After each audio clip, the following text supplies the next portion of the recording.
Last month, there was a big ruling from the National Labor Relations Board about non-disparagement clauses. It's welcome news for anyone who has previously signed a non-disparagement agreement. Psychologist and executive coach Dr. Lisa, of course, joining us here today to talk all about this. Hi, Dr. Lisa.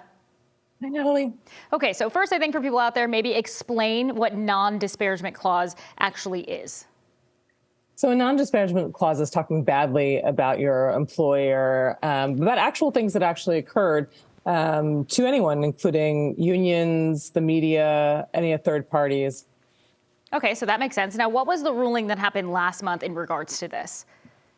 So the ruling was that an employer cannot use a blanket non-disparagement clause, and that they can't prevent laid off employees from sharing the details of their severance agreements. And this was retroactive. Okay.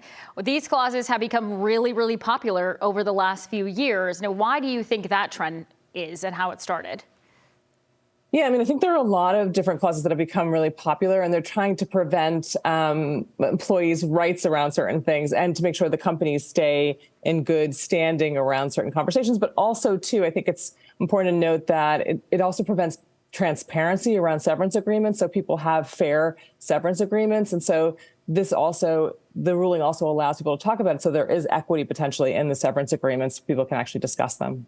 Now, Dr. Lisa, when we talk about this, the clause is obviously voided, but is it still a good idea to talk poorly about a former employer? That doesn't seem like something that you should do, but with that clause gone, is there ways to kind of get around it if you're trying to talk to someone and they're questioning you about your last job and maybe it didn't go well?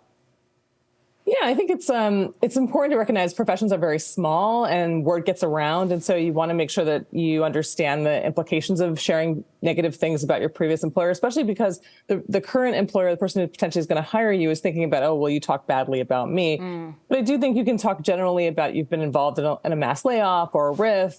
But if there's something that you find to be relevant about what occurred that potentially does, not put your previous employer in the best light, you can now do that. And so sometimes it's important to kind of be able to share a detail that might put something in context. Yeah, we're seeing these kind of trends for the rights of employees now, and we've used to see them for employers having that control. Yeah, I think it's really important. I hope there is more that's going to be changing, because there are other issues that, including things like you can't necessarily work for a similar company for a while, but they're not necessarily providing you garden leave. There's a variety of things that are going on in employment contracts that need to be changed. Yeah, we can jump into non-competes for sure. Thank you, Dr. Lisa, for this week. We appreciate it. You can watch Dr. Lisa every Tuesday here on Current, and you can follow her in the meantime on Instagram at Dr. Orbe-Austin. See you next week.